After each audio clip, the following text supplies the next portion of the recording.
We would like to resolve all issues by peaceful means. August 20th. This is sensational news, friends. There is a date, time, and place for the meeting between Zelensky and Putin. Putin proposed that Zelensky meet in Moscow. We are not refusing any forms of work, neither bilateral nor trilateral. The president has spoken about this repeatedly. AFP is quoting his statement. But Zelensky refused. The US and Europe have already found a venue. In this broadcast, you will hear the time, place, and date of the meeting. Trump is putting on the pressure. Zelensky needs to show flexibility. What does this mean? Is this a new round of pressure or successful negotiations? Where, when, and under what conditions will the meeting between Putin and Zelensky take place? Will there be territorial concessions? Will the allies send in troops? New exclusive insider information has already emerged. We'll discuss all of this with the one and only renowned journalist Dmitry Gordon right now. A complete exclusive, don't miss it. I believe they will meet. Putin and Zelensky will meet before the end of August. Putin won't be able to avoid this challenge. Dmitry Ilyich, you still insist on Saudi Arabia or Geneva, right? Yes, the most likely cities at the moment are Geneva and Riyadh. Will Putin and Zelensky ever truly shake hands? I'm sure they won't. They'll enter from two different entrances. There will be a room with two doors. They'll enter through two different doors, sit at the table, and talk. When the conversation is over, they'll get up and leave through their respective exits. Good evening, Dasha. Good evening to all our esteemed viewers. Dmitry Ilyich, what do you think about the meeting in Moscow that Putin is pushing for? He could just say now, either in Moscow or nowhere. The only thing he can push is a pimple on his disgusting face. He keeps going on about how Zelensky should come to Moscow. And then there's another idiot, Lukashenko, in Minsk, saying, let's hold the meeting in Minsk. Zelensky will never go to either Moscow or Minsk. It's humiliating to even suggest such nonsense. That's the first thing. Second, about Budapest. I believe we shouldn't go to Budapest either, because first, we have great respect for Hungary and the Hungarian people. But the leader of Hungary, Prime Minister Orbán, is a Kremlin puppet, and according to several of my sources, including people who told me this directly in interviews, has long been an agent of the KGB's 5th Directorate of the USSR. A man who has received money from Russia, from the FSB, his entire life. This money is now starting to surface because he was suddenly found to own an estate with zebras worth $30 or $40 million. There. Who else did he have there? Some kind of animals. Well, because he's got the cash and wants to enjoy life. But the clock is ticking. He's already of a respectable age. So he let his guard down and bought himself such an estate. Idiot. That's another bad thing about Budapest. Despite all my love for Budapest, it's a wonderful city with stunning architecture. Another bad thing is that it was in Budapest in 1994 that the famous memorandum was signed, the one with guarantees for Ukraine. Those guarantees were given not only by Russia, which has since become fascist, but also by the United States of America. Let me remind you, the United Kingdom, China, was somehow involved as well, and France participated too. But what did those guarantees amount to? We disarmed. We gave up the 3rd largest nuclear arsenal in the world. Ukraine gave it up, let me remind you. And where are the guarantees? How did they work? What did they do? So it's just another reminder of how imperfect such guarantees are. That's why, in my opinion, Budapest isn't suitable either. It seems to me that the meeting will take place either in Geneva or in Saudi Arabia, in Riyadh. We'll see, we're waiting.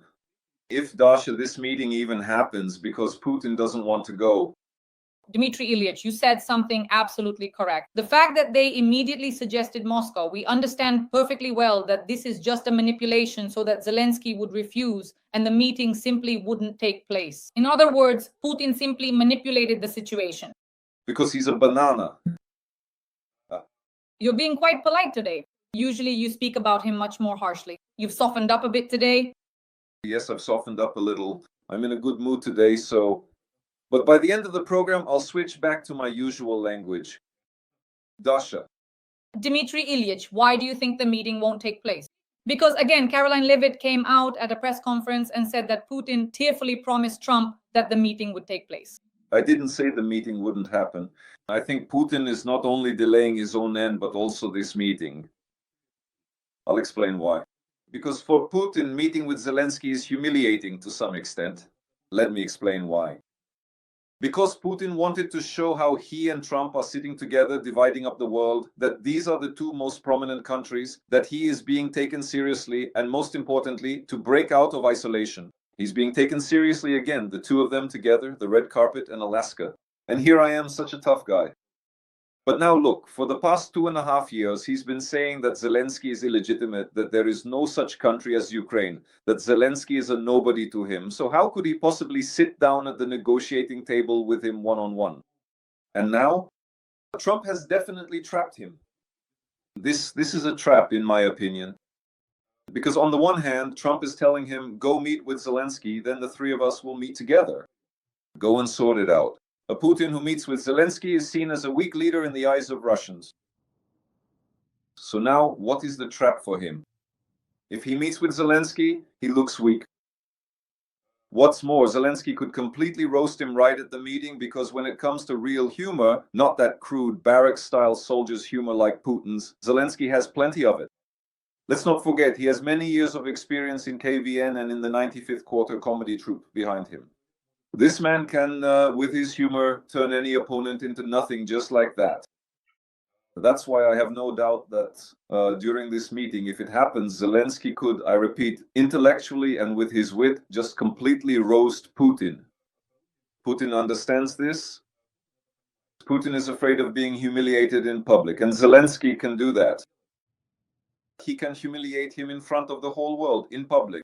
And then, from this macho or poncho image, from this scoundrel, nothing will be left. He'll just be crushed. He understands this. He is afraid, just as he is afraid to answer questions from the independent press, from journalists of the free world, he's used to coming out and answering questions from Zarubin. But go out and answer questions from American journalists, British journalists, Ukrainian journalists. Go out and answer questions when they ask you, why are you so, Dmitry Ilyich. In short, Dasha. In short, he's trapped. He kind of can't go to a meeting with Zelensky. That's one. And he can't not go to a meeting with Zelensky either, because then Zelensky and Trump will say, Zelensky will say, I'm ready. I've been saying this all along. I agree. Here I am.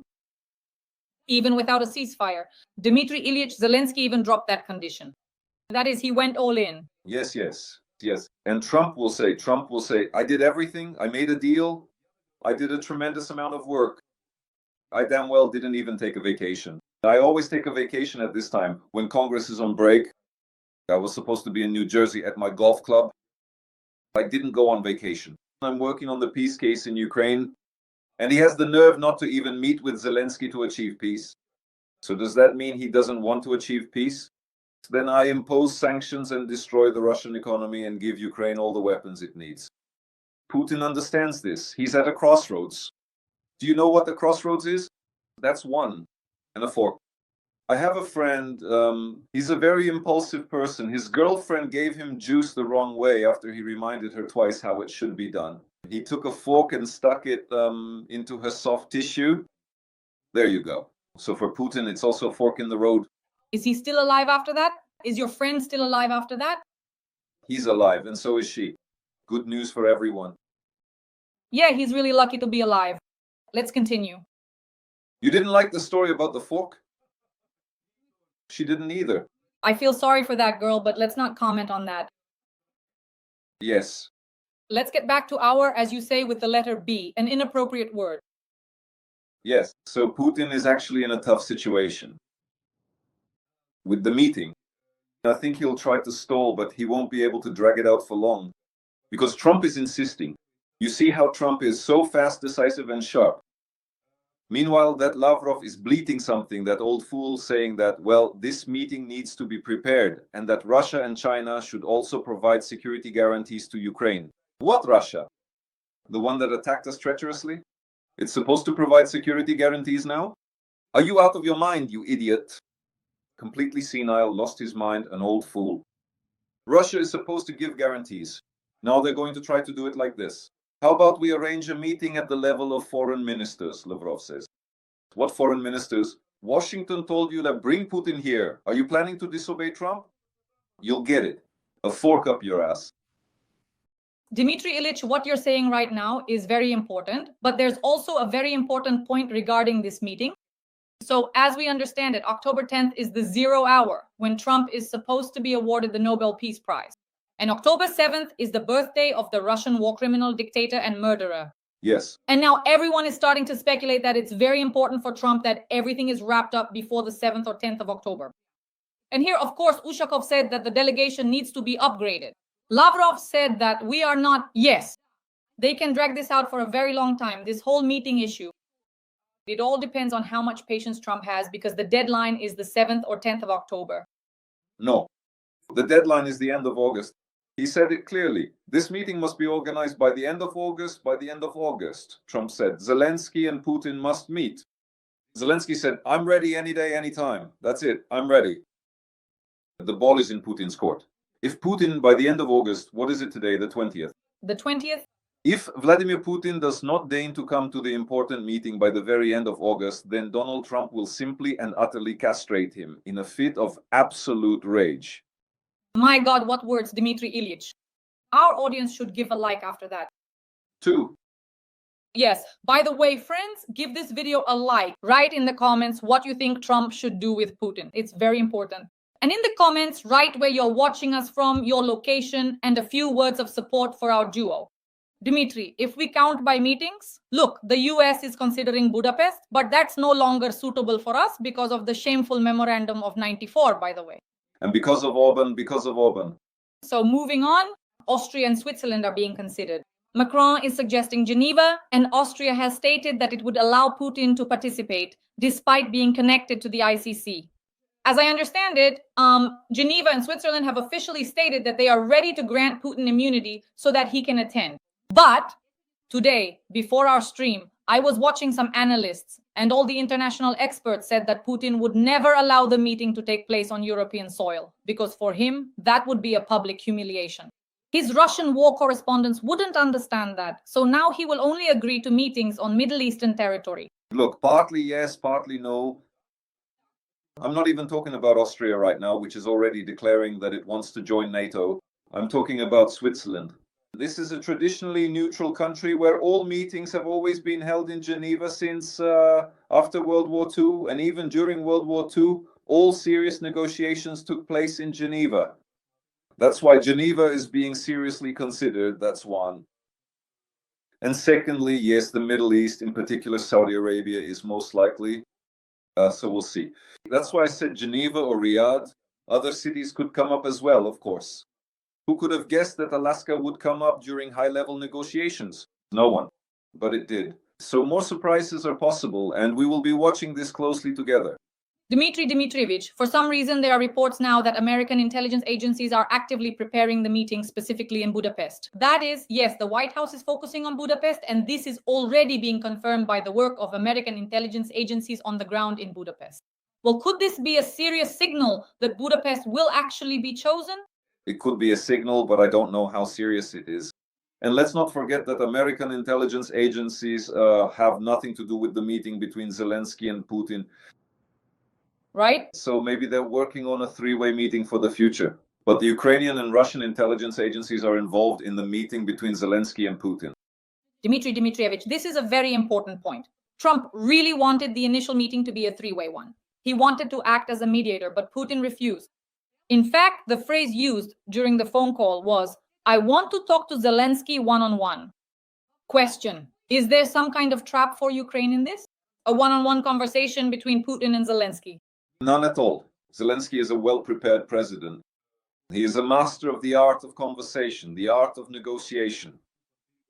This is not the Volodymyr Zelensky of 2019, when he had just become president and was still learning. Today, he is more skilled than all the other leaders combined. He could even teach anyone himself. That's why I don't see any problems with a one-on-one conversation between Putin and Zelensky. Dmitry Dmitrievich, all the experts have written the following, that for Putin, the most difficult and pressing issue during these negotiations will be the presence of NATO member troops on Ukrainian territory, meaning European troops, while for Zelensky, the most sensitive issue will be territorial concessions. Let's talk about this. So now Trump has openly said, the return of Crimea and Ukraine's accession to NATO are impossible. That's a direct quote. He is demanding flexibility from Zelensky, and from Putin, he is also demanding that he behave properly. That's the wording. Does this mean pressure on Kyiv for territorial concessions? Well, talk about the return of Crimea. You often hear not only from President Trump, who, by the way, says that Crimea is in the ocean, that it's an island in the ocean. And, well, listen, maybe he just misspoke. He does that so many. Did you really hear that Trump just said that Crimea is like the state of Texas? Yes, he said Crimea is Texas, yes, but Texas is much bigger than Ukraine. Than Ukraine, right?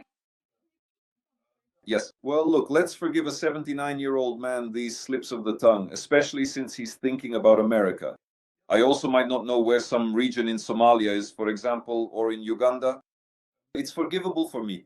For Americans who live in their own American world, Ukraine and Russia are about as familiar as Somalia and Uganda are to us, so to speak. Dmitry Dmitrievich, is it true, as everyone says, that in America they have a map where the US is in the center and everything else is just somewhere out there? I haven't seen such a map, but it's quite possible because the United States has reached such a level of economic and overall development that they can afford to have a map like that as well.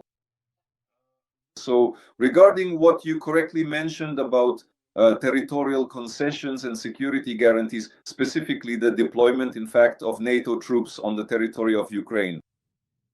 So there is no talk of deploying NATO troops on the territory of Ukraine. What is being discussed is that troops from 10 European countries, not NATO, but 10 European countries, with the support of the Americans, who do not intend to send in their own troops, but plan to support these 10 countries' troops in Ukraine.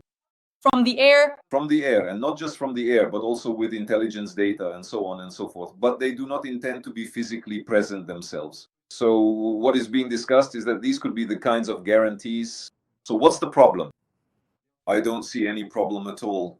Ukraine is a sovereign state. It can ask anyone it wants for military assistance for people to be present in our country. There is no problem at all. The Russians for decades have been and still are in Armenia with a base in Gyumri. The Russians are in Tajikistan. There's an entire army stationed there. So what? What's the problem with that? If the people of Armenia believe that they need the Russians in the form of a base in Gyumri, that's what they think and they invite them. Or if the people of Tajikistan believe they need this, can't recall the name of that Russian army.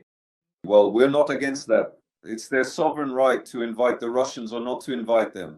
And it's our sovereign right to invite the British or the French or not to invite them. That's one.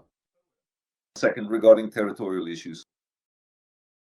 The most important answer to all territorial discussions. Ukraine has absolutely no inherent right, whether through its elected president, its esteemed members of parliament, or indeed any other authorized representative or entity, to unilaterally renounce or cede its sovereign territory as precisely defined and enshrined within the Constitution of Ukraine. No one has the right to give up territory, otherwise they will simply be declared a criminal. Everyone needs to understand this. Ukraine will never give up its territory. We can acknowledge this. Yes, as of today, part of our territory is occupied by another state. We recognize this territory as occupied. Within the framework of possible agreements, we can say, since the territory is occupied, then go ahead and, how should I put this exactly? Let me find the right word. Go ahead and administer life on this territory you have occupied. But we do not recognize it as yours, and the whole world does not recognize it as yours either. As a major concession, Ukraine could officially renounce the return of the temporarily occupied territory by military means. Theoretically, this is possible. But to say that this is the occupied Donbas or the occupied Crimea, and that we are giving up on them, who would ever say such a thing? Where would you find a person who would even utter those words? First point. Now, the second point. So yes, there is more and more talk, increasingly widespread and persistent, suggesting that the annexation of Crimea was handled with a profound lack of competence and strategic foresight, leading to its surrender in a manner widely considered to be highly incompetent and poorly executed. I can confirm that. I also firmly believe that the strategic region of Crimea was incompetently and regrettably surrendered by the Ukrainian authorities who were in power at that critical time. A significant number of these officials, I contend, were deeply compromised and acting as Russian agents with clear affiliations to intelligence organizations such as the notorious KGB and its successor, the FSB. I have consistently been asserting this perspective and sharing these observations publicly since as far back as 2014, when the events originally unfolded. All my statements are on YouTube. I'm not just saying this now, I've been saying it all along for all 11 years. I meticulously crafted a comprehensive documentary film which I titled How Crimea Was Surrendered. This extensive cinematic endeavor spans approximately 5.5 hours in length, during which I conducted in-depth interviews with all the key political, military, and intelligence leadership figures of Ukraine from that specific period, and indeed not exclusively from that particular time, to thoroughly investigate and illuminate the precise events and circumstances surrounding what transpired with Crimea. No one else has done this kind of work. I want to emphasize this. So, based on what I learned from the people who told me and provided this information, I can sum it up in 2 or 3 sentences. Some say that we had 5,000 combat-ready troops in the army. At that time, 5,000 for the whole country. And these 5,000 couldn't have put up a fight against the Russians. And it was a mess. Everything was in a terrible state after Yanukovych and his 2 defense ministers, both Russian citizens. Let me remind you, Salamatin and Lebedev, the last 2 defense ministers in Yanukovych's government, were citizens of the Russian Federation. Frankly, this is an unbelievable absurdity. In other words, they weren't even hiding it anymore. If others were hiding, acting as Russian agents, high-ranking officials and all, these ones weren't hiding at all. And Yakimenko, the head of the security service of Ukraine, was also a Russian citizen. By that point, no one was even trying to conceal it. There is another point of view. Another compelling perspective, eloquently voiced by the esteemed chief of the general staff at that critical time, General Zamana, for example, is that we unequivocally possessed more than enough combat-ready military units, indeed a substantial number of highly prepared combat-ready units, tens of thousands of well-trained troops, who upon receiving the explicit and direct order should have decisively and swiftly removed those little green men, those unidentified military personnel from the sovereign territory of Crimea, thereby restoring territorial integrity. But there was no order. So an important point that wasn't mentioned in that documentary film at the time, there was the then Prime Minister of Crimea, General Mogilev, Anatoly Vladimirovich Mogilev. He said that our intercepts were catching communications from the little green men. And it was all very straightforward. You have 24 hours. If you can hold out for a day, great. If not, we pull back. So the Russians, they were trying to push through. Will it work? Will it not? Will it work? Will it not? My conclusion, my personal conclusion, Crimea was surrendered in the most shameful way by the Ukrainian authorities without a fight, by Ukrainian authorities dominated by KGB and FSB agents, and this was done with the tacit approval of the Obama administration in the United States. If someone else had been in Obama's place, McCain, for example. McCain, or perhaps even Lindsey Graham, or indeed Donald Trump, or even Trump himself, they would absolutely never have uttered something quite like that. You see how they are? And when the full-scale invasion began, Biden didn't tell Zelensky that we would now give you all the weapons, send this and that. No, he said, we can evacuate you. To which Zelensky replied with his famous phrase, I need weapons, not a taxi. Yeah, I don't need a taxi. Yes. That's why Crimea was given up. Ours gave it up with the Americans turning a blind eye. That's true. That's the harsh truth. Still, history will judge. History will rely on my film, I know that for sure. Here, by the way, it has already been viewed by 6 or 7 million people here. And that doesn't mean we have to accept the loss of Crimea. For example, I have not come to terms with the loss of Crimea. I love Crimea. I consider this my territory, which I know down to the smallest detail. Well, I just know the whole of Crimea very well. I've spent a lot of time there, wonderful time, and I have no intention of giving it up to the Russians. Why should I? Why on earth should I anyway? It's not their land, not their territory. And all those historical excursions by that scoundrel Putin about the Rura kids and other idiots just don't mean anything to me at all. That's it. Study international law, study the Belovich Accords, study the treaty signed by Putin and Kuchma in 2004. Yes, 2004, in which Russia recognized the sovereignty and inviolability of Ukraine's borders. What, do you Russians think those are just scraps of paper? Are those just scraps of paper to you, the ones your ghoul signed in 2004? On behalf of Russia, he recognized the inviolability of Ukraine's borders. Well, So what are we going to do? Play word games? Let's go play word games in your pants. Dmitry Dmitrievich, so the latest news, I'm actively monitoring Telegram channels right now. Russia agrees that security guarantees for Ukraine should be provided on an equal basis with the participation of countries such as China, the US, the UK, and France, said Lavrov. The head of the Russian Foreign Ministry also stated that it would be impossible to resolve issues of collective security around Ukraine without Russia's involvement. China cannot participate in providing security guarantees to Ukraine because China was on Russia's side in this war and remains on Russia's side. China is helping Russia overcome sanctions.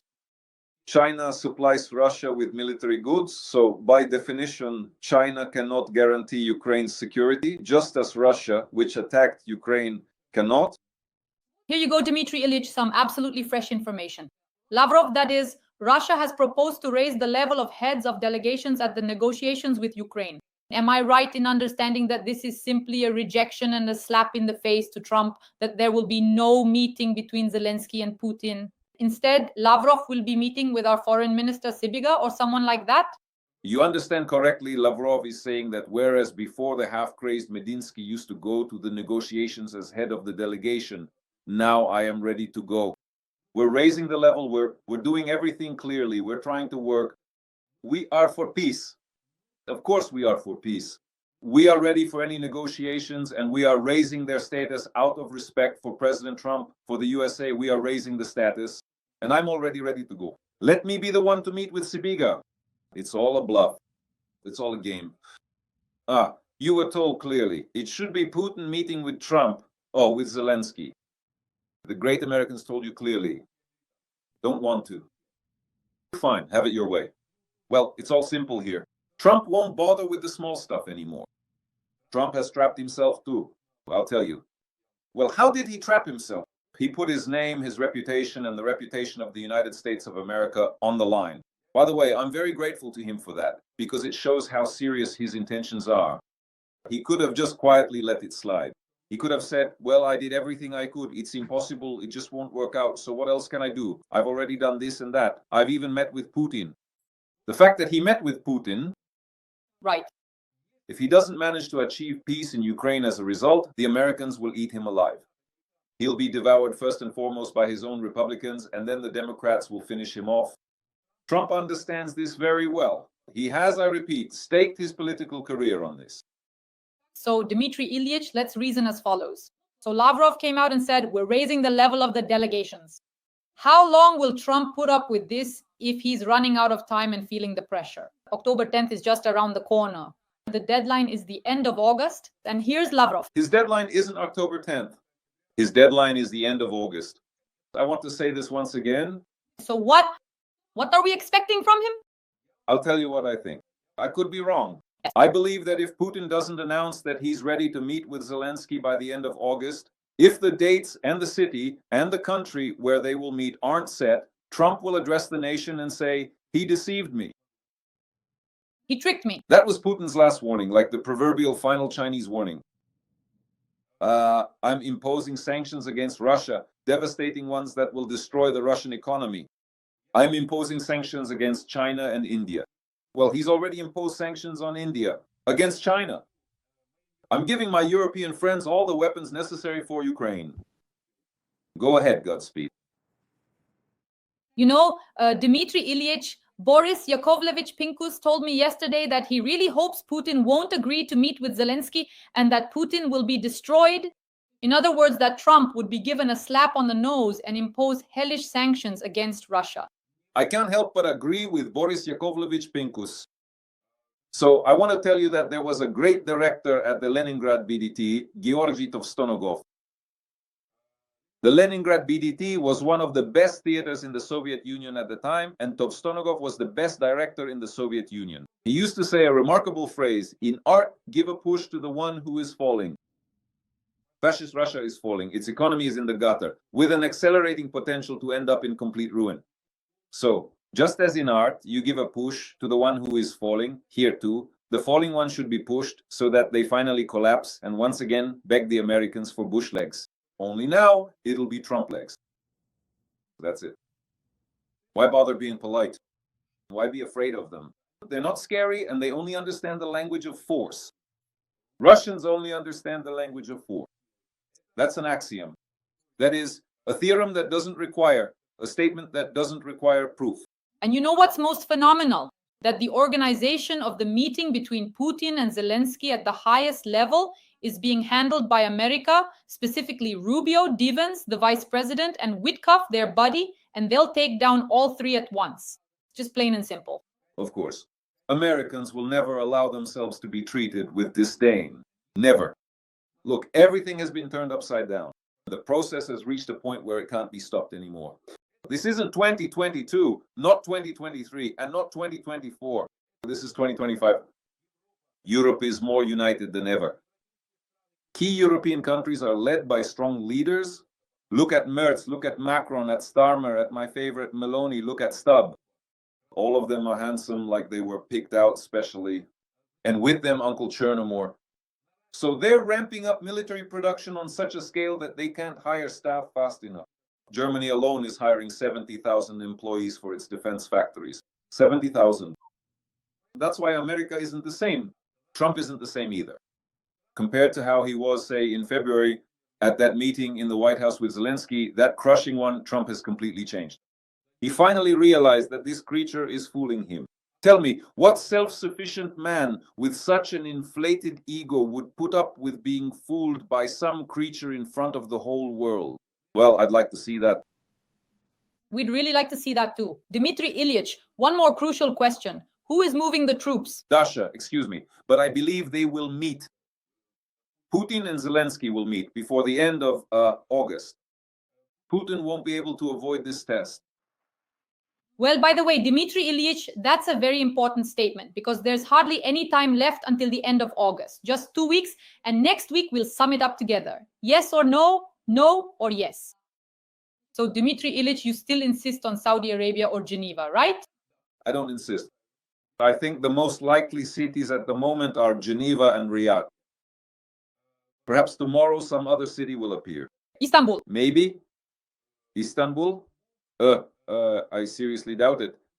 President Putin has a very strong personal dislike for President Erdogan and for the nation of Turkey, so it's highly unlikely. It should be something more neutral, perhaps a place like Dubai, or maybe Qatar, or perhaps, that's probably it indeed. That's probably it. Dmitry Ilyich, of course, here's a question that our subscribers asked me to put to you. Will Putin and Zelensky shake hands? I'm sure they won't. I'm sure they won't. They'll enter from two different entrances. There will be a room, there will be two doors. They'll come in through separate doors, sit at the table and talk. When the conversation is over, they'll get up and leave through their respective exits. Of course not. How could anyone shake Putin's hand? You might get blood on yourself. His hand is covered in blood. So there will be a huge table between them, like between Macron and Trump. Between Macron and Putin during COVID, a huge table. They'll come in from different entrances and... I don't think it will be a huge table. I think the table will be wide, but they'll be sitting across from each other. Well, maybe there will be about 2 meters between them. And no physical contact at all, so to speak. No, I don't think so. Well, Zelensky simply cannot shake Putin's hand. That's a given. It's just impossible. Yes, but it's very important that they agree on this through America beforehand, so there won't be any joint photos or anything like that. Believe me, everything will be coordinated down to the smallest detail. Protocol will be strictly followed. You'll be sweating bullets. I would really prefer, Dmitry Ilyich, that there wouldn't be a red carpet. I really would, so that there wouldn't be a lunch where... No, well, that's impossible. Impossible.